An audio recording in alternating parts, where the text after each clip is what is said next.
ริปนี้จะพาเดินทางไปหินน้ำนอเมืองบุรพาแขวงคำมวนซึ่งว่าเป็นดินแดนภูผาป่าไม้อุดมสมบูรณ์ธรรมชาติงดงามวันนี้เราจะเดินทางจากท่าแขกกำลังเดินทางจากท่าแขกไปเนาะผ่านเมืองมหาไซยมราชก็ได้เนาะไปทางลังคังชายแดนลาวเวียดนามหรือว่าจะไปทางเมืองมหาไซเมืองไซบุตรคองแล้วก็ข้ามน้ำพวกเขามาฮอดจุดข้ามน้ำข้ามพักเนาะถือว่าเป็นการเดินทางแบบทางนี้จะเป็นทางลัดหน่อยนึงเดี๋ยวไปเบิ่งบรรยากาศการเดินทางนำกันแล้วก็เดินทางไปนำกันด้วยพ่อพี่น้องถือว่าเป็นทริปบรรยากาศเบิ่งภูผาป่าไม้ทิวทัศน์ธรรมชาติของเมืองบุรพาและก็เมืองต่างๆของแขวงคำมวน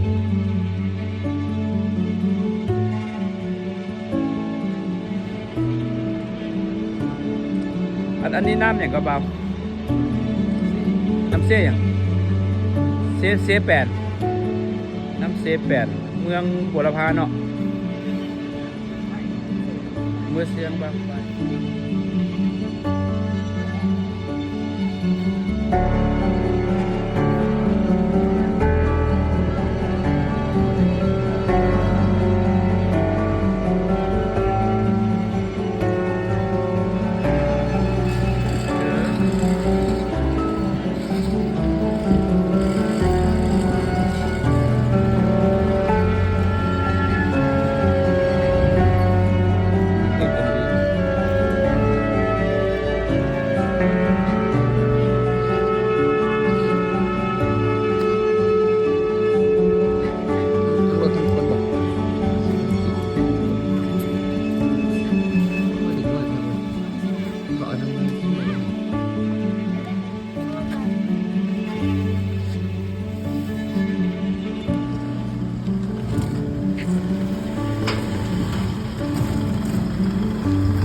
ทักษะการขับเรือทักษะการ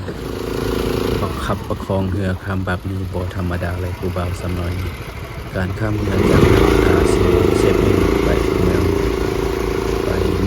ไซโบทองก็ทั้งรถทั้งคน50,000 กีบเนาะแต่เป็นบริเก็บค่าคนเก็บเฉพาะค่ารถคันนึง50,000 กีบซึ่งว่าจะมีบักข้ามตลอดทั้งวันเลยถ้าผู้ใดไปบ่ทันก็สามารถโทรให้เพิ่นมารับเนาะเพราะว่ารถบักเพิ่นจะประจำอยู่แคมป์น้ำหันตลอด24ชั่วโมงว่าซั่นเด้เพราะว่าจะไปตอนใด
แขกไปยมราชใช้เวลาประมาณ3ชั่วโมงก็ถือว่าถนนหนทางค่อนข้างดีพอสมควรซึ่งเป็นทางปูยาง และก็ช่วงนี้เพิ่นกำลังมีการก่อสร้างเส้นทางบางทีก็อาจจะได้รอท่าเนาะโชคดีพวกเฮา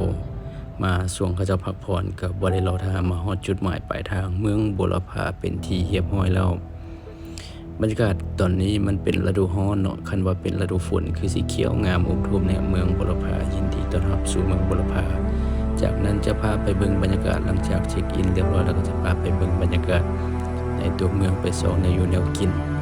ตอนนี้ก็ถือว่าได้เข้ามาตัวเมืองบุรพาเป็นที่เรียบร้อยแล้วเนาะพ่อพี่น้องอันนี้ก็คือเส้นถนนเส้นกลางเมืองบุรพา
เอาสับเลยก็ได้